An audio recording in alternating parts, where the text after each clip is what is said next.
Olá, meus amigos e companheiros da casa de Tio Armindo.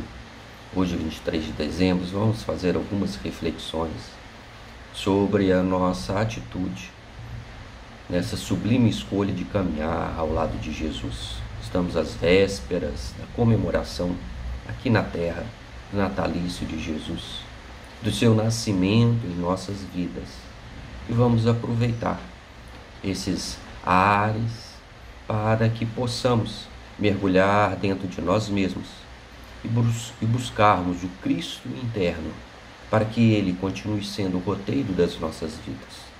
Ele que afirmou lá no Evangelho de João: eu sou o caminho, a verdade e a vida. Que possamos nós sermos aqueles caminheiros que escolheram livre e espontaneamente estar ao lado de Jesus, porque Ele sempre está conosco. A sua presença é importante e sempre estará ao nosso lado, nos dias alegres, nos dias tristes e em quaisquer circunstâncias, pois Ele representa a misericórdia divina. Ele representa a divindade em nossos corações, em nossas vidas, nos dando o suporte necessário para que possamos desenvolver as nossas atividades, desenvolver as nossas potencialidades, darmos cabo das nossas tarefas, do cumprimento de nosso dever, adredemente planejado no plano espiritual, antes de tomarmos a carne nesta encarnação, antes de nascermos para as oportunidades que a vida nos oferece, de redenção, de renúncia, de exercício do trabalho contínuo no bem. E isso tudo é fruto de uma escolha, pois quando nós fomos criados por Deus, há alguns bilhões de anos atrás, Ele nos deu a prerrogativa do livre-arbítrio. O livre-arbítrio é a escolha. O livre-arbítrio é o ferramental que Deus nos ofereceu para, através dos processos reencarnatórios, nós fôssemos tomando conta de nós mesmos, nós fôssemos nos apropriando. É uma grande riqueza, uma das maiores riquezas ao lado da própria vida que Deus nos ofereceu, como diz Dona Joana de Ângeles. Nós entramos na vida uma vez para não sairmos dela jamais. Com certeza estamos em corpos diferentes, em circunstâncias, culturas, países, planetas diferentes, mas a vida não se extingue jamais. Somos espíritos imortais. Tomar conta deste conhecimento, vivenciá-lo no nosso dia a dia, é a maior riqueza que nós temos. É aquela riqueza que os ladrões não roubam, que a ferrugem não corrói e que a traça não consome. E isto ao lado do livre-arbítrio que Deus nos ofereceu, porque nos determinou na eternidade a felicidade, a paz e a perfeição. Todos nós, indistintamente, criaturas feitos à imagem e semelhança de Deus, para relembrarmos a figura de Moisés, aquele que veio trazer a primeira revelação da justiça, lá no livro Gênesis, a imagem e semelhança, todo o potencial, todo o amor e toda a sabedoria. Nós só não somos eternos, nós somos aquilo que é conceituado eviterno. Tivemos um início, mas jamais teremos um fim. No que concerne às questões de uma encarnação na carne, desde o nascimento do berço até o fim da vida terrena, nós podemos falar de morte, nós podemos falar de perda de vida material. A nível espiritual, com a consciência e o olhar do espírito imortal, jamais deverá ser para nós uma tristeza, mas sim a compreensão de que a cada etapa, a cada vivência, a cada experiência que a vida nos oportuniza, e aí independe se é na terra, independe se é fora da terra, pois Allan Kardec deixou consignado no Evangelho segundo o Espiritismo, no capítulo Há Muitas Moradas na Casa do Pai, de que nenhum espírito evolui somente em um planeta. Ou nós viemos de outros planetas, ou nós iremos para outros, pois a Terra também teve seu início há mais ou menos 4,8 bilhões de anos, mas também terá o seu fim. E nós, como espíritos imortais, estaremos vivenciando, olhando esse universo e algum outro planeta, e algum outro ente celeste, mas jamais deixaremos de viver, jamais deixaremos de desenvolver as nossas possibilidades na conquista da eternidade, do progresso, da evolução e da perfeição, pois a perfeição ela é infinita. Jamais nós vamos nos completar. Eu gosto do conceito de que Deus, matematicamente, é o número 1, é a unidade. Nós somos 0,9999, que a matemática chama-se dízima periódica, não tem fim. A cada experiência, a cada vivência, a cada alegria, nós vamos acrescentando uma etapa, um 9, uma vivência a mais. Jamais nos tornaremos um, porque nós não somos Deus, somos filhos de Deus. De maneira que a cada experiência nós vamos ganhando autonomia, porque o livre-arbítrio, como tudo na vida, é uma questão de conquista. Assim como acontece aqui na nossa vida em relação à vida infantil, que começa devagar, em que a criança ela confia 100% nos pais ou naqueles que vão dar os primeiros cuidados, não tem capacidade de viver sem o apoio, sem o auxílio integral. Ela não escolhe nada. Na medida em que vai crescendo, começa a escolher, então, alguns alimentos, começa a escolher algumas possibilidades. E na medida em que vamos crescendo a nível espiritual, porque isso também se dá no processo do crescimento espiritual. No início, os espíritos superiores, nossos anjos de guarda, vão escolhendo as vidas para nós, as possibilidades, de acordo com os nossos esforços, de acordo com as nossas tendências, com as experiências.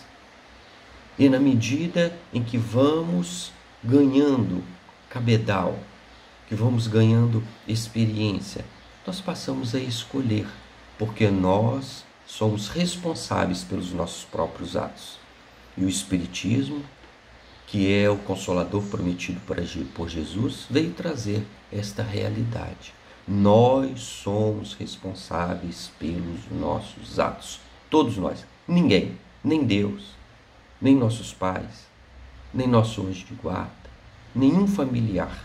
Ninguém é responsável por aquilo que nós fizemos. O que entendemos que hoje nós somos a melhor versão e a escolha e o resultado de todas as vivências passadas. Caso não estejamos satisfeitos com isso, que possamos então modificar, empreender uma nova rota, um novo caminho, para que o amanhã seja diferente. Que o amanhã seja fruto das minhas boas escolhas, seja fruto do bem, seja o fruto da paz. Como diz o livro Eclesiastes, debaixo do céu há tempo para tudo. Há tempo de plantar e há tempo de colher. Só que esse conteúdo ele não é eminentemente separado, como acontece numa plantação. que a gente joga a semente, cuida dela, depois ela cresce e se transforma num arbusto, depois numa árvore, dá folha, dá flor, depois dá fruta. Não. Na vida, nós estamos plantando o dia de amanhã, na medida que estamos colhendo o que fizemos ontem. É um conjunto, é mais complexo do que uma semente. É parecido, a ideia é a mesma, mas nós somos muito mais complexos, porque nós somos espíritos dotados de razão, já conscientes de que estamos aqui para, como disse Jesus, brilhar a nossa luz, para que nós tenhamos a consciência de que nós somos deuses. Isso quem falou foi Jesus, e que podemos fazer tudo o que ele fez e muito mais. Para descobrirmos, para termos esta consciência, é que estamos aqui, por exemplo, no Espiritismo, estudando essa doutrina bendita e consoladora, que nos auxilia, que nos conforta, que nos esclarece, que nos dá um roteiro, que nós escolhemos para ser a base que nós vivenciamos a reeducação da nossa própria alma e a ressignificação do relacionamento com os nossos semelhantes. De maneira que tudo na vida é escolha, meus irmãos. Algumas vezes, em algumas circunstâncias, da própria vida material, como o ter que se alimentar, o ter que cuidar do corpo, o ter que repousar, dormir para descansar o corpo. São circunstâncias da vida material que nós não podemos fugir, senão nós morreremos. Ficar sem beber água, sem se alimentar, morre. Não tem como. É uma imposição da própria vida. Mas dentro disso, quantas escolhas nós podemos fazer? O que comer, quanto, a quantidade, o teor, a qualidade. E a vida nos ensina que precisamos do necessário para mantermos a vida e para buscarmos a cada dia que amanhece novas experiências e aquilo que é fundamental que a gente vai aprendendo ao lado de Jesus, dos seus ensinamentos e da revivescência deles na figura do Espiritismo, dessa doutrina que os espíritos superiores ditaram para nós e que Kardec deixou codificado nas 5 obras básicas. De que nós estamos aqui para sermos felizes. E só depende dos nossos esforços, compreendendo e nos adequando à lei divina. E esta lei está guardada dentro das nossas consciências. O que significa que precisa do nosso esforço para adentrar o nosso interior, para mergulharmos dentro de nós mesmos. E somente ali, onde Jesus disse que haveria e que está estabelecido o reino de Deus, é que nós conseguiremos dar passos decisivos para a nossa felicidade.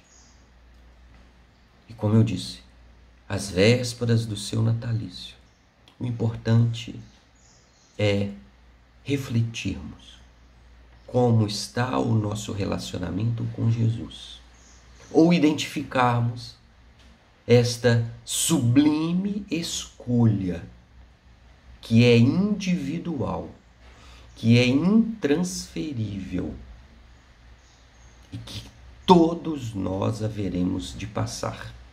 É inexorável, que é a descoberta de Jesus em nossas vidas e que Ele haverá de nos auxiliar na nossa jornada terrena. Esta escolha, este caminhar, esta proposta vem sendo feita para nós há 2000 anos. Na verdade, há mais de 2000 anos, 2021 anos, segundo o nosso calendário, que serve de referência para as nossas vidas. E então entendemos na figura de Jesus, como está escrito na questão 625 do Livro dos Espíritos, nosso modelo e nosso guia, ou o nosso pão, pão do mundo, a luz do mundo, o grande auxiliar de Deus, bom pastor, o caminho, a verdade, a vida, a porta, através da qual nós entraremos para a vida eterna. E o que é entrar para a vida eterna? Consciência de que somos espíritos imortais. E esta escolha nos é ofertada. E o Espiritismo veio relembrar todos os ensinamentos verdadeiros que Jesus nos deixou. De maneira que depende de cada um de nós. E para que isso efetive dentro dos nossos corações e nas nossas vidas e se materialize em eflúvios de paz, de amor, de vivência da verdadeira caridade, nós precisamos abrir as nossas mentes, abrir o nosso sentimento, estar aptos a receber, a ouvir o seu ensinamento, a fazer o autoconhecimento, a autorreflexão, mas fundamentalmente a autotransformação. Porque na natureza tudo está em constante modificação. Como disse Lavoisier, um filósofo francês, na natureza nada se perde, nada se cria, tudo se transforma, principalmente em nós. Principalmente a capacidade da cocriação que Deus nos ofereceu, de recebendo de Deus o fruto da possibilidade das escolhas. Nós vamos criando a nossa própria realidade com os argumentos, com os fundamentos que a vida nos oferece. E então nós vamos nos recordar que Jesus estava caminhando certa feita com os discípulos pelos lados de Cesareia de Filipe. É uma cidade interiorana, bucólica, que convida à reflexão, que é o que fazemos nesse final de ano, de todos os anos, no final de todo o ciclo. Não a data em si, mas no final de um ciclo, no final de um dia, como nos convida Santo Agostinho na questão 919A do Livro dos Espíritos. Deveríamos fazer isso todo dia, mas é mais comum fazermos ao final de um ciclo, ao final de um ano. E aí Jesus se recolhe com os espíritos e os questiona assim: que dizem os homens a respeito do Filho do Homem? Quem dizem que eu sou? Jesus fazendo o processo de avaliação do seu trabalho. Ele sabia, porque Ele é o Senhor dos nossos destinos, Ele é o co-criador da terra, o governador espiritual, o espírito mais perfeito que Deus nos ofereceu.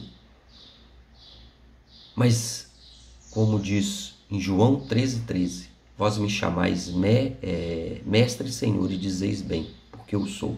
O único título que ele aceitou foi de mestre. Então, em cada oportunidade da vida de Jesus, ele nos ensinou alguma coisa. E nesta oportunidade, ele estava ensinando os espíritos e, consequentemente, a nós mesmos. Que é importante avaliar, parar, olhar para trás, refletir as nossas atitudes diante da nossa consciência, diante das leis divinas, diante do nosso semelhante. O que fizemos, por que fizemos e o que devemos modificar. Porque o progresso é justamente o refazer, é o reestruturar, é o replanejar, É dar uma nova oportunidade a nós mesmos, porque Deus nos oferece. E muitas vezes o sentimento de culpa nos bloqueia nesse instante. E isso não é virtude. Culpa é uma coisa inventada por nós, mas que Deus nos oferece as reencarnações, nos oferece a cada dia uma oportunidade nova de refazer aquilo que precisamos ajustar diante da sua lei. Então Jesus pergunta: que dizem os homens a respeito do Filho do Homem? Quem dizem que eu sou? Para saber em que nível e avaliar o seu trabalho. E os discípulos dizem: uns dizem que é João Batista, ou Elias, ou algum dos profetas. Ok, essa é uma avaliação externa daqueles que Jesus buscava despertar as consciências e implementar o reino de Deus em seus corações. Mas o mais importante é essa segunda pergunta, porque ele se dirige para os espíritos e diz: e vós? Vós que foram escolhidos por mim, que são meus discípulos, que me auxiliam nesse processo. Vós, quem dizeis que eu sou? Como vocês me identificam? Quem eu sou para vocês? O que eu represento na vida de vocês? Esta pergunta cabe para nós hoje, que estamos às vésperas do Natal. Quem Jesus representa para nós? Representará o médico das almas? Representará o médico dos corpos que vem curar as minhas dores, que vem curar as minhas doenças? Significa aquele que vem fazer milagres, retirar todas as dores da minha vida? Ou ele é o mestre que me ensina, que me esclarece, que me dá oportunidade de uma vida diferenciada? Ou ele é o amigo, o companheiro que está ao meu lado nas horas tristes, mas também nas horas alegres, em todos os momentos da minha vida, das angústias, na noite, no dia? O que Jesus representa em nossas vidas? Quanto tempo do nosso dia nós dedicamos a pensar nele, a conversar com ele, a refletir sobre os seus ensinamentos? É o que ele pergunta para os discípulos. E Simão Pedro, tomando a palavra, diz: tu és o Cristo, Filho de Deus vivo. E Jesus disse: bem-aventurado és Pedro, porque não foi a carne nem o sangue que isso te revelaram, mas meu Pai que estás nos céus. Porque é profunda a resposta dele. Mas a resposta de Pedro auxiliou a sua própria vida, embora ela sirva de referência, o que nós podemos entender e qual tipo de relacionamento poderemos ter com Jesus. Tu és o Cristo, Filho de Deus vivo. Tu és a própria vida.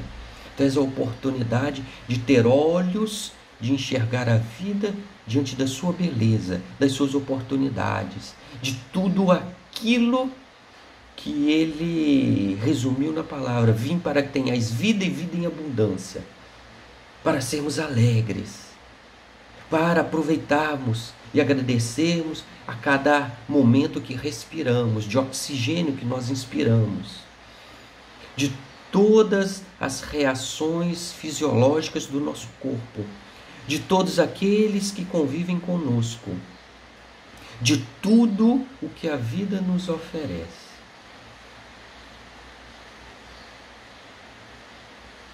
É esta reflexão, meus amigos, que deveríamos fazer.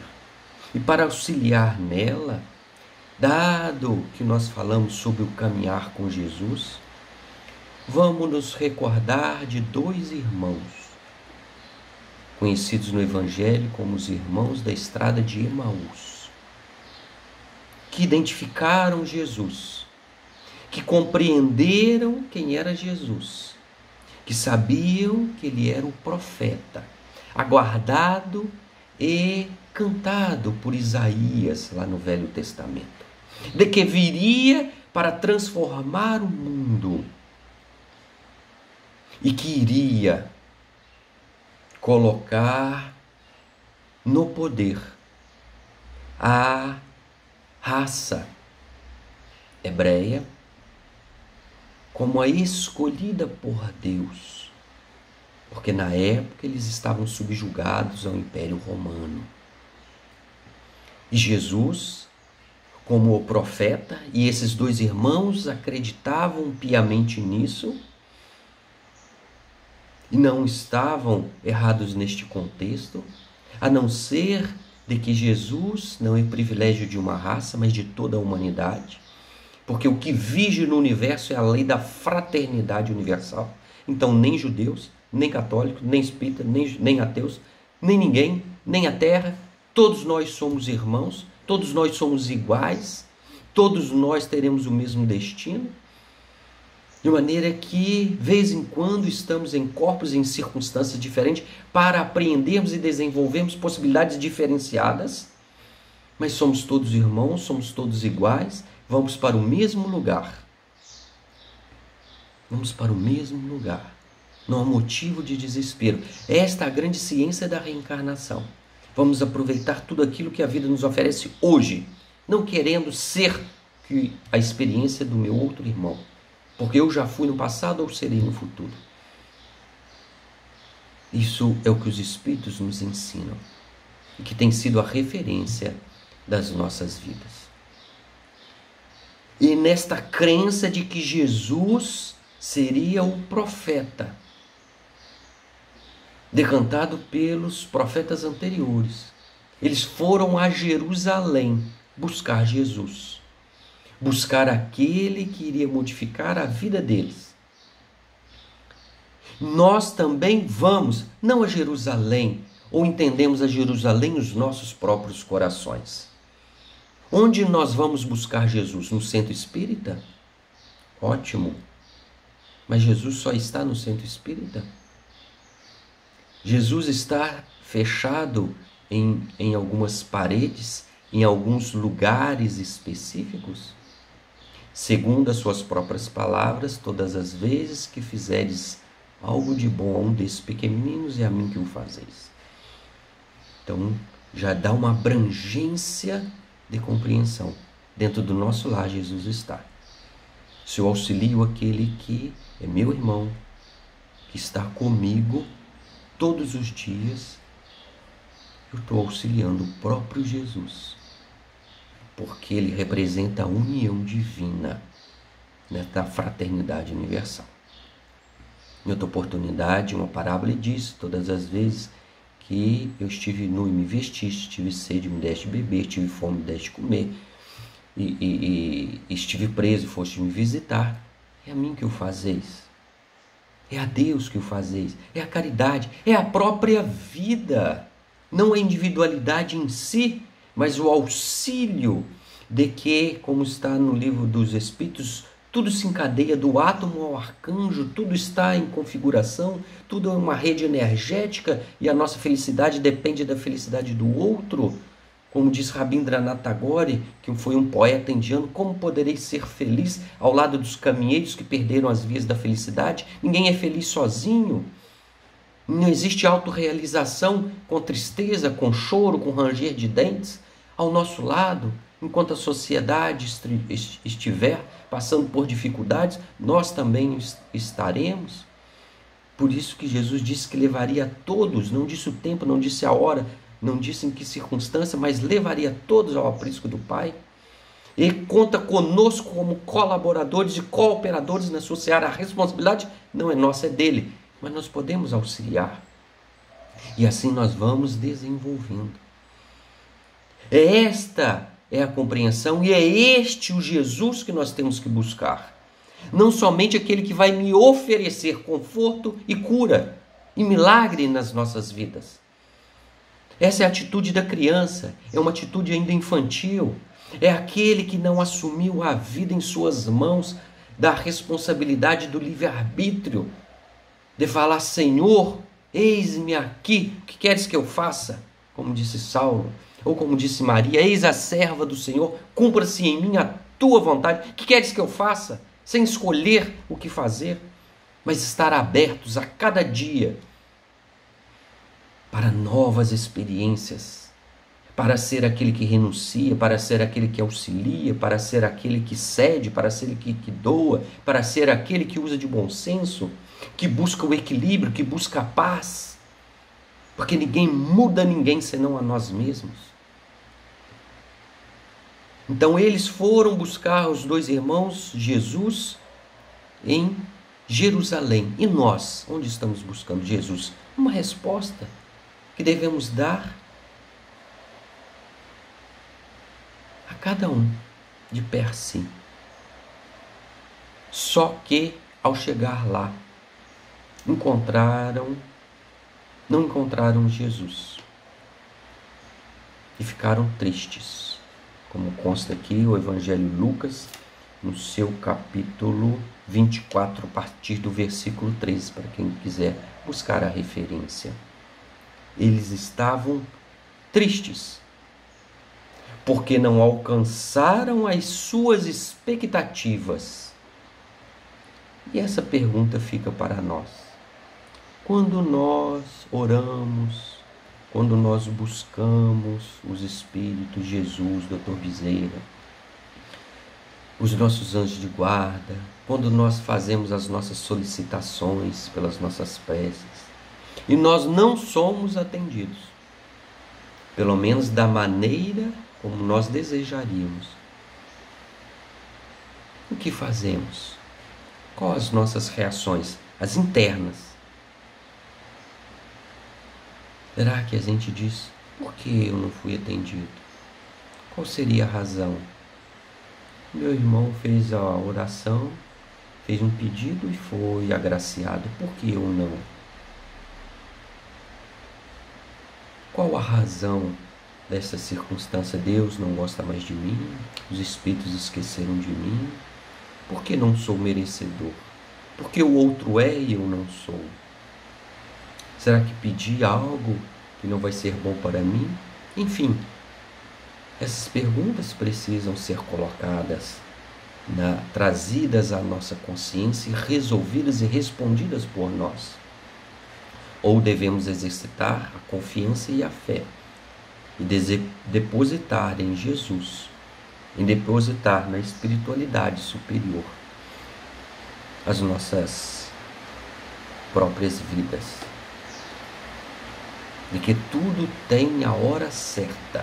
Vou repetir Eclesiastes: a hora de plantar, a hora de colher, a hora de pedir e a hora de receber a resposta. Será que ficamos tristes? Será que desanimamos nas nossas atividades? Porque às vezes a gente acha que a quantidade de atividade que vai me oferecer a resolução da minha vida, não entendendo que as atividades que realizamos dentro e fora do centro, independe do local, são os meios para a reflexão de que somos filhos de Deus, que escolhemos a nossa vida e que a solução está dentro de nós mesmos.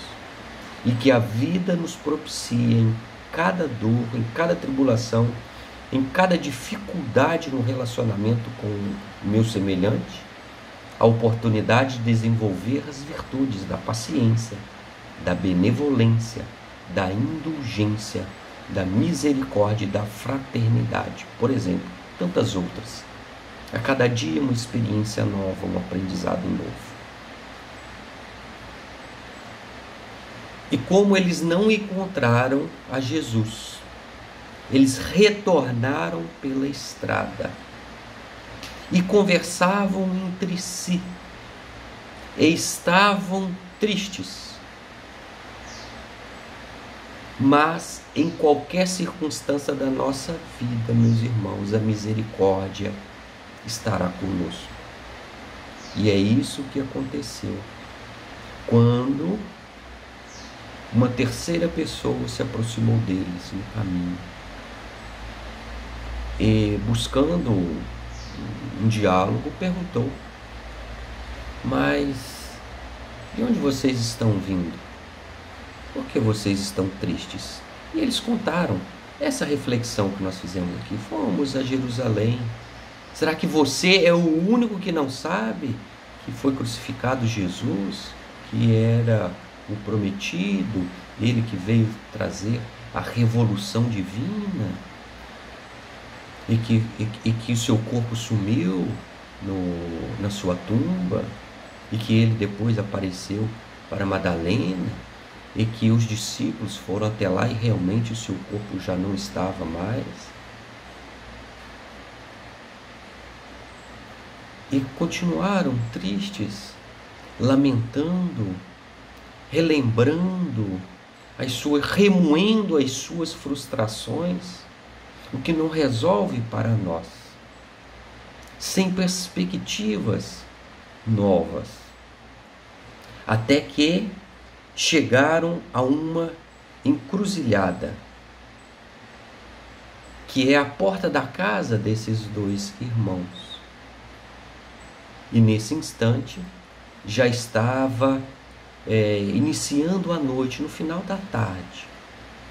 E aí o Evangelho tem uma palavra muito interessante que diz assim: e eles constrangeram Jesus a entrar com eles. Eles não sabiam que era Jesus, né? O peregrino. Eles constrangeram, porque já está da noite, não vá sozinho, fique conosco, venha se alimentar, venha repousar, e amanhã você segue viagem. Esta é a proposta dos ensinamentos de Jesus: auxiliar o semelhante sem perguntar quem é ele, se ele também acreditava em Jesus, se ele era judeu, se ele tinha as mesmas ideias que os irmãos. É fazer a caridade sem olhar a quem, a caridade ativa daquele que está ao nosso redor, porque o semelhante, segundo a parábola, uma das mais conhecidas de Jesus, do bom samaritano, em que Jesus pergunta ao final da parábola quem era o semelhante, quem era aquele que haveria de ser auxiliado. E o juiz, né, o rabino, o senhor da lei, respondeu: aquele que estava caído, aquele que estava mais próximo e necessitado naquele instante. Jesus diz: vai, faça o mesmo. E nós ouvimos ainda hoje: vamos fazer o mesmo. Porque o grau da capacidade que nós temos de confortar o coração alheio é o grau do problema do semelhante que chega até a mim. Aquele que nós não temos capacidade de auxiliar, a vida não nos oferece. Se e somente se chegou até nós um problema, é porque nós temos capacidade de resolver. Mas de onde vem esse raciocínio? Da lógica, da fé raciocinada que Allan Kardec nos ensinou. Por quê? Deus é a perfeição. Deus não dá fardos pesados a ombros fracos. Deus nos dá a oportunidade do crescimento. Se Ele nos oferece um desafio, é porque nós temos capacidade de resolver.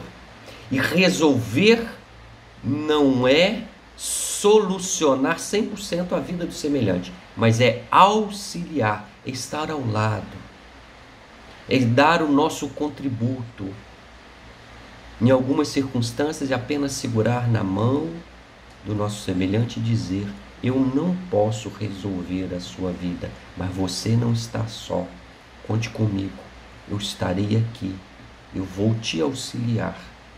É esta a verdadeira caridade. É este o suporte emocional que nós devemos oferecer a todos aqueles que batem à porta do nosso coração e que nós temos capacidade então. E aí, quando nós nos colocarmos nesta postura independente, essa palavra é interessante, independente, porque tem muitos de nós que achamos que fazer a caridade com uma pessoa importante vale mais do que fazer a caridade com uma pessoa, um mendigo que está na rua que nem o nome nós sabemos. Muito pelo contrário, independentemente de quem, O ideal é que nós nem conheçamos a pessoa, que aí estaremos retratando a divindade, porque Deus nos ama, Deus nos deu a vida, Deus nos auxilia, Deus nos envolve na sua misericórdia. E Ele não aparece por nós, não faz questão de responder às nossas dúvidas, e ainda que praguejemos contra Deus, Ele continua nos amando, nos auxiliando. Então, o mais sublime da caridade é quando auxiliarmos sem que a outra pessoa tenha consciência de que está sendo ajudada. E foi o que esses dois irmãos fizeram, constrangeram, no sentido positivo. O constrangimento não é somente no sentido negativo. Eles forçaram, eles falaram e alertaram para a possibilidade da dificuldade, porque a noite já estava adentrando, que não deveriam caminhar à noite sozinhos, porque a evolução se faz em sociedade. A seara do Cristo se dá em fileiras, porque nos esclarecem que reina no Evangelho segundo o Espiritismo. Coletivos são os trabalhos da humanidade. Ninguém vem para tudo e nem para todos. Que devemos trabalhar em conjunto. Jesus conta conosco e nós contamos com aqueles que estão ao nosso redor. O centro espírita é uma egrégora, uma igreja, uma união de esforços. Os espíritos compõem esta união, este conjunto. Nós encarnados, espíritos desencarnados, e todos unidos de amor, para auxiliarmos uns aos outros. Porque não existe nenhuma comunidade, aquele que só ensina, aquele que só oferece, que não tem nada para ser ajudado. Até Jesus, que foi o único que não precisava de ajuda e não precisava de auxílio de ninguém, veio aqui e pediu auxílio para nos ensinar.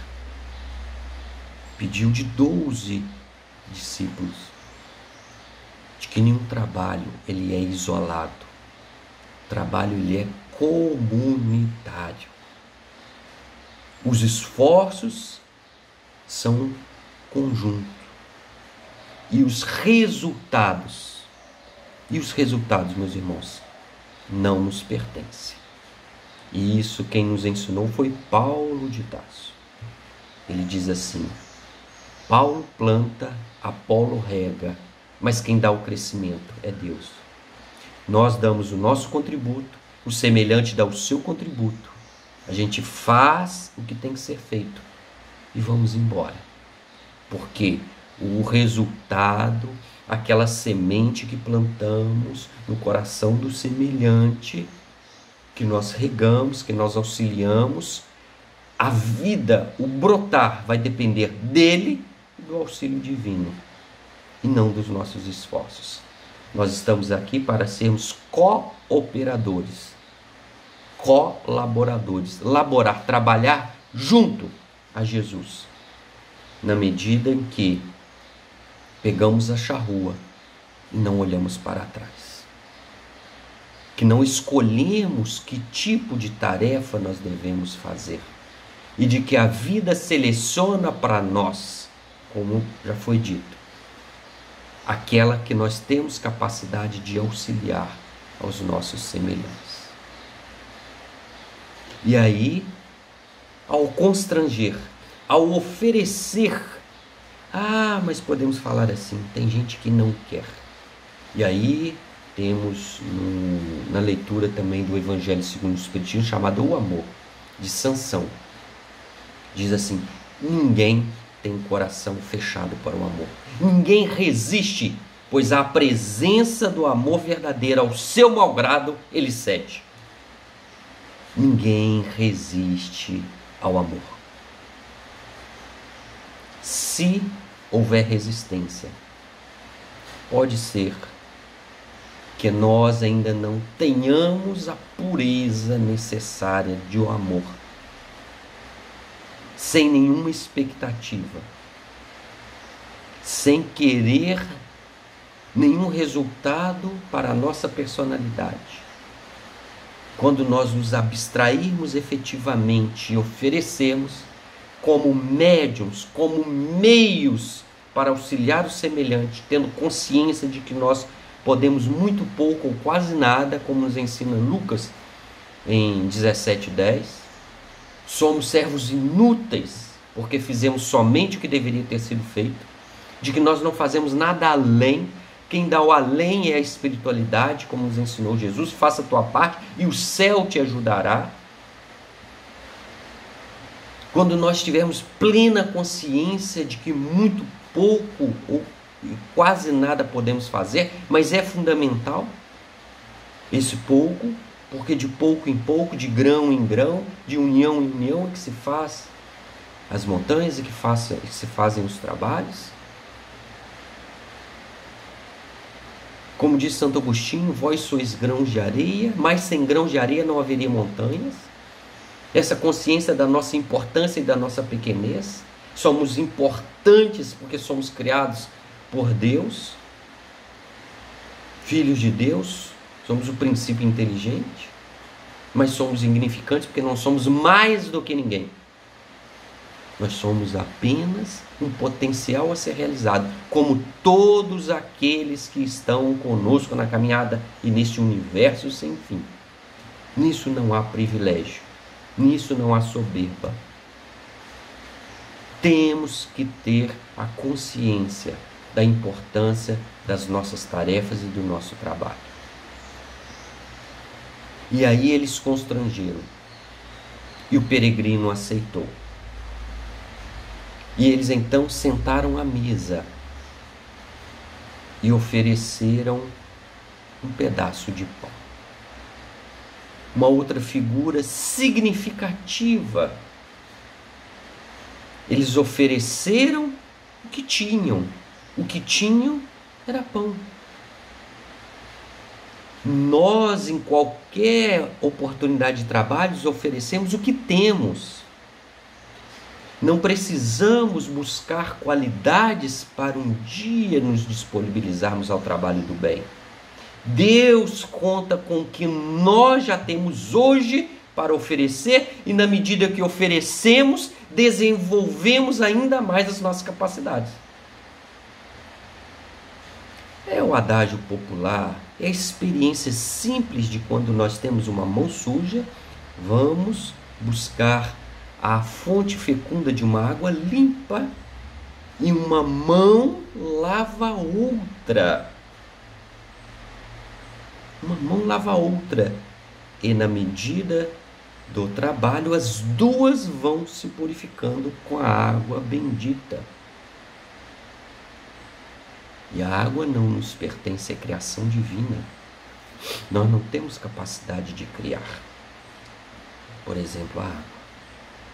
Então, a gente dá a nossa colaboração, o outro dá a sua colaboração, e a espiritualidade, a divindade, nos envolve, nos oferece os meios para o crescimento de todos nós. E quando eles oferecem um pedaço de pão, Jesus então pega, divide o pão, e nesse instante, diz aqui no versículo 31, abriram-se-lhe então os olhos e o reconheceram. Nisto ele desapareceu diante deles. Olha que fantástico. Parece até filme de ficção científica, né? Aquilo que não existe na realidade atual. Porque eles, a Jesus, ao partir o pão, se fez presente, deixou-se revelar. Jesus está em cada companheiro. em cada situação da vida. E quando nós constrangemos, dando a nossa parte, oferecemos o que temos, sem buscar nada em troca, não buscando lá o que eles foram fazer em Jerusalém, que era a solução das suas vidas, que é buscar o Jesus revolucionário, que ia dominar sobre os romanos, que ia solucionar a vida dos judeus. Não. Quando estamos buscando algo para nós, nós não vamos encontrar Jesus. Eles não encontraram Jesus. Na medida em que retornarmos para a nossa vida, tomarmos consciência de quem somos, nós então vamos buscar no nosso trabalho, no nosso esforço de oferecermos o que de melhor nós temos, e todo mundo tem algo de bom para dar. Todos nós temos. Vão se abrir os nossos olhos. Isso é um milagre. Um milagre que Jesus fez, por exemplo, com o cego de Jericó, com tantos outros, que Ananias fez lá em Damasco, quando Paulo estava cego, fez cair as escamas de seus olhos.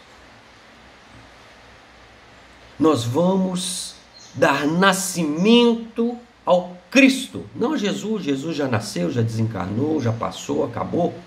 Mas o Cristo divino, o Cristo interior, esse vai nascer quando nós não desejarmos, nós apenas sermos instrumentos do bem, falando e repetindo como Paulo: Senhor, o que queres que eu faça? Pegar a mão na charrua, não olhar para trás e nos disponibilizarmos, sem escolher hora, sem escolher local, sem escolher as circunstâncias. Eu trabalho em tal dia, em tal hora, em tal circunstância. Fora disso eu não posso. É importante, ajuda, mas não é aquele trabalho espontâneo, de amor, que não escolhe, que diz assim: Senhor, ou como disse Maria, cumpra-se em mim, é agora, é aqui, é lá, eu estou disposto, eu me ofereço, eu me entrego em suas mãos, para que o amor, para que a paz, para que a tranquilidade, para que o conforto se estabeleça no coração do meu semelhante. E automaticamente, como disse Jesus, aquele que acende uma lâmpada não coloca debaixo do candeeiro, e fazer o bem e auxiliar o semelhante, fazer a caridade, é acender a luz interior. E quem é o primeiro a ser clareado com ela somos nós mesmos, porque estamos com a essência do bem, a essência da luz. E quando isto acontecer, quando nós menos esperarmos, nós vamos enxergar Jesus no nosso semelhante. E aí se cumprirá o que está em João, a partir do capítulo 14, versículo 1. Não se turbe o vosso coração, credes em Deus, crede também em mim. Na casa de meu pai há muitas moradas, se não fosse assim eu vou teria dito: vou para vos preparar o lugar e retornarei, para que onde eu estiver vós estejais também. E vós sabeis qual é o caminho. E Tomé, tomando a palavra, disse: mas qual é este caminho, Senhor? E ele disse: eu sou o caminho, a verdade e a vida. Esta reflexão, meus irmãos, eu ofereço para todos vocês, que nós fazemos neste momento especial, de que toda a humanidade relembra o nascimento de Jesus, mas que ele não se dá numa data específica, num momento específico, num determinado local. Ele se dá no momento em que nós constrangemos Jesus a fazer parte da nossa vida interior.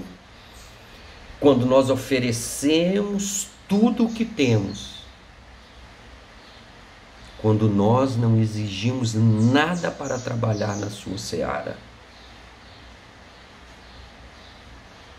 É um milagre do nascimento, o milagre da vida, o milagre do despertar, O milagre de enxergar e ver a vida com olhos diferentes, porque a vida é perfeita porque é criação de Deus.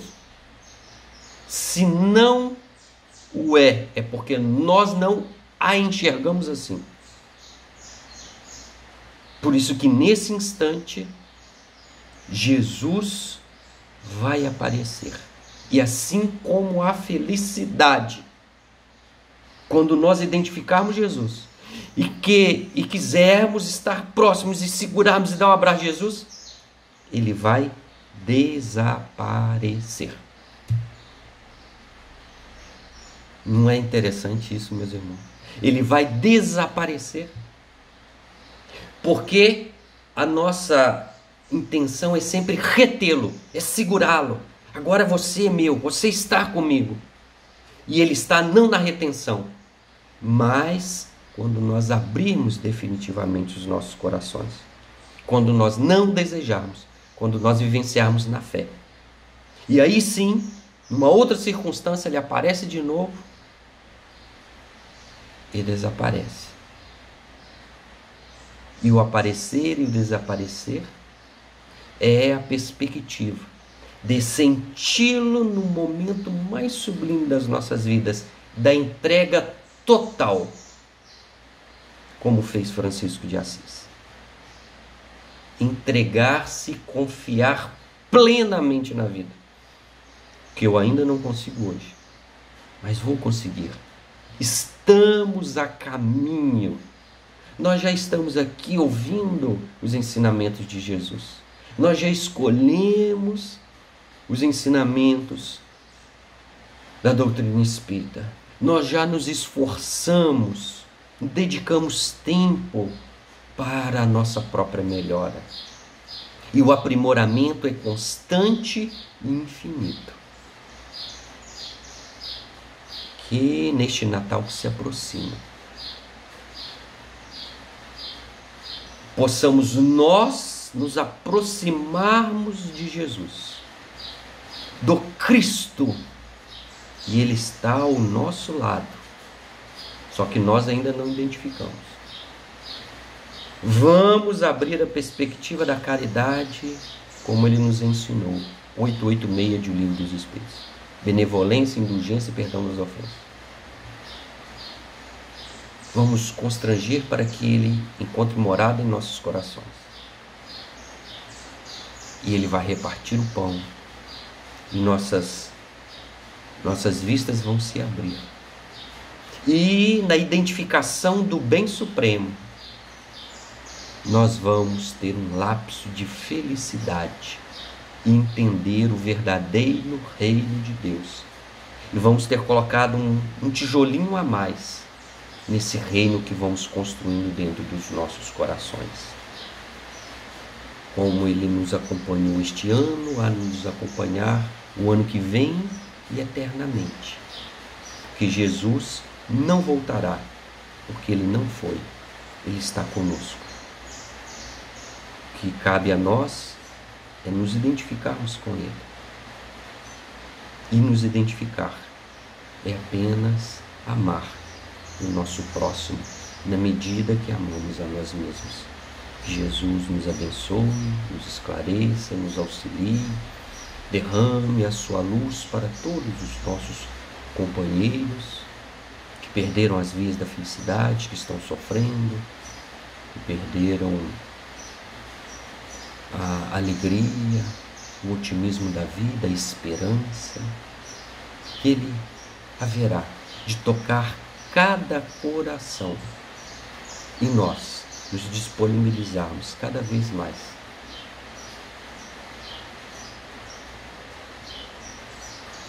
para trabalharmos na sua seara divina, entregando-nos plenamente sob os auspícios e o amparo de Jesus, da espiritualidade benevolente que nos acompanha e que nos esclarece. Fica conosco, Senhor, despeça-nos na Tua paz. Que assim seja.